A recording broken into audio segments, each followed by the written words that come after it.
Yep, Siddharth, it's that time of the year where we check into the biggest technology convention. This is the Consumer Electronics Show 2012, straight from Las Vegas. Now, you remember the last time we went to CES, there was only Android tablets, 50 to 60 of them at least on one stage, and CD was all that we were talking about. But this time around, the theme of CES seems to be only one thing. Actually, a couple more than them. But the biggest theme on CES is that Ultrabooks, and even more Ultrabooks. Now, let me tell you what an Ultrabook is actually. It's actually one between a netbook and a full-fledged laptop, but runs on much less processing power while giving the same amount of output. So this runs on Intel CULV processors, and they're new processors that we're also seeing over here. That's Ivy Bridge and a couple of more of them. So laptops, Ultrabooks, and Ultrabooks from every single manufacturer. There's LG, there's Samsung, there's Toshiba.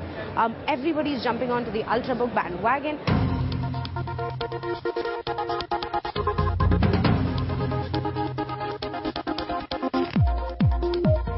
Yes, at this year's CES, these MacBook Air alikes were everywhere. So let's tell you what all Ultrabooks were on display at the CES 2012.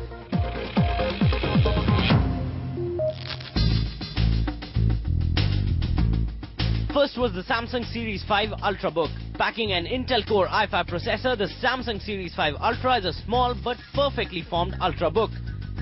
Available in 14-inch or 13-inch models, the 13-incher is 17.6mm at its fattest point, narrowing down to 14mm. It comes with a 128 to 500 GB hard drive and incorporates an LED super bright screen.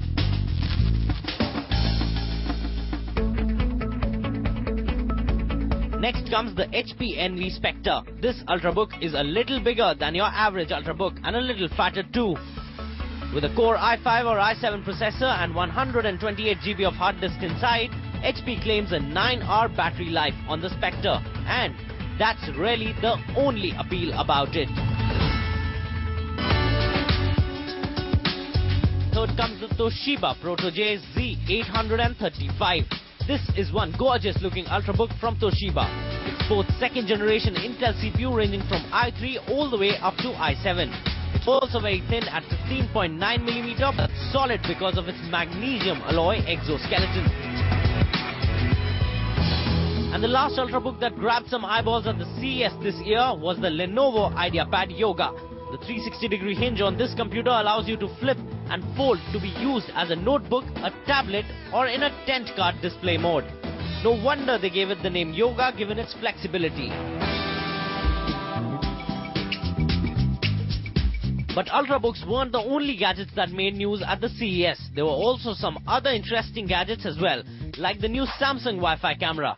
And Radhika had a good look at it. Alright, let's face it, we live a dual life when it comes to cameras. We love our phone cameras because we love to live the social media life, and also love our point and shoots because they are the perfect cameras to carry on vacation. Now, the reason we like our phone cameras so much is because we love to put them up on Facebook, Twitter, get the comments flowing, get the tweets flowing, and live the social media life as we speak. But how do you transfer the photographs from cameras like these, that's the point and shoot, onto the internet? Now, the Samsung Smart Camera, that's the WB150F, seems to have solved that problem. Now, let's give you the specs first. This is a 14.2 megapixel camera which can do 18x optical zoom, has a 24mm wide angle lens, has a 3-inch LCD right at the back, which is not a touch LCD, and can do panoramic shots. Everything is fine, and the weight is very, very light too. Now, the cool feature in this camera is this. There's a Wi-Fi mode that you can use. And these are the options in the Wi-Fi mode. You can prefer to email the picture to yourself, or do something called the mobile link, which will transfer the photographs from the camera onto your phone, and also do an auto backup, and also use a TV link, which basically connects the camera to the TV, and you can watch the pictures in full-blown glory without having to connect any cable. Alright, so let's test out the MobiLink feature, which is basically transferring the photographs from this camera right onto the Samsung Galaxy S2 that we have right here. So let's do a small demonstration. All I have to do is first go on to a normal picture mode. I am going to put this in camera. Choose, let's say, I'm going to do a magic frame. I'm going to have blue. Okay. There's my photograph. Alright, so we've got the photograph. Now we need to transfer them on this phone. All I have to do is transfer it back to the Wi-Fi mode right here. choose the Mobi link.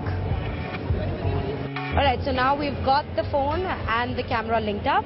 All I need to do is choose OK right here. I should see the pictures coming up on the phone. There you go. All the pictures that have been clicked have shown up on the phone. All I need to do is select the one that I did. And there's the picture that I took. So all I had to do was put on the Wi-Fi mode in the camera and transfer it back to the phone. Now, since you can also share with this on Facebook and also email it to yourself, well, the age for the camera to become even more smarter is definitely here. This is the WB150F from Samsung, and by the looks of it, this camera definitely needs a second look. And finally, how can we forget smartphones? CES gets you all the latest smartphones to look out for throughout the year, and this year was no different. So let's tell you what all phones rocked the world at CES. First was the Motorola Droid 4, which is the latest in the Motorola's Droid series. It runs on a 1.2 GHz dual-core processor and Android 2.3 Gingerbread operating system. It also has an 8-megapixel camera with 1080p HD video recording capabilities and a physical QWERTY keyboard. Second smartphone was also from Motorola, and it's the Motorola Razr Max. It boasts of the biggest battery ever squeezed into a smartphone. Motorola promises that the 33 mAh mega battery will deliver 21 hours of talk time and 380 hours of standby time. In terms of specs, it's similar to the Motorola Droid 4. Third on the list is the Intel Lenovo K800. Featuring the low-power Intel Atom Z2460 with hyper-threading technology and support for HSPA+, the K800 packs a 4.5-inch 720p display and Android 4.0. The phone will be initially available in China, but no word announced on its international release dates. And finally, there were two Sony phones, the Xperia S and the Xperia Ion.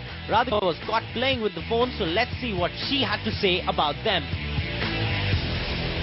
Alright, it's phone time on the show, and with me are the Sony phones. This is the Xperia S and this is the Xperia Ion. Now, both phones haven't been released in India yet, so let's look at the Xperia S first. In terms of specs, this has a 1.5 GHz dual-core processor. Also, this is a 4.3-inch HD screen with a 12-megapixel camera right at the back, which is 1080p video capable, and also a 1.3-megapixel camera in the front, which can do 720p HD video. Now, it's a very nice looking design of the phone, and it's also very, very light. But if you see right here, you can find the transparent block, which is not actually just set for design, but this is where the antenna is placed. So if you turn the phone at a slight angle, you'll actually see the grid in which the antenna is placed. But also, one of the good things about this phone is that it's got a fantastic response time on the camera. So if you're the ones who wants to just click and upload as soon as you want, well, the camera response time is actually less than a second, so you'll have plenty of photos to put on Facebook. But the Xperia S, you have to remember, is only available in a 32 GB storage mode. So there's no 16 GB, there's nothing less than that, and there's no SD card slot either, which means you can't expand the memory. This is the Xperia Ion. Now, it's got a bigger screen than the Xperia S. This has a 4.5-inch screen, and this is a full touchscreen device, and there's no glass display here. Also, if you see right at the back, it's got the same specs. This is a 12-megapixel camera, which can do 1080p, and also in the front, which is a 1.3 megapixel. Also, the kind of same specs, which has a 1.5 gigahertz dual-core processor, the same camera, but this is available in 16 GB and also has a micro SD card slot. So if you're someone who does not want to expand the storage, that's the Xperia S for you. And if you want more storage, 16 GB is not enough for you, then the SD card is here on this phone altogether. Both phones haven't been launched in India yet. We have no idea of the prices. But if there are plenty of Sony Ericsson fans, throw away your ARCs, throw away all the other phones. The new kids are here on the block. This is the Xperia Ion, and this is the Xperia S. Superphones are definitely going to rule the world of technology in the year 2012. CES was just a sneak peek on what lies on the road ahead.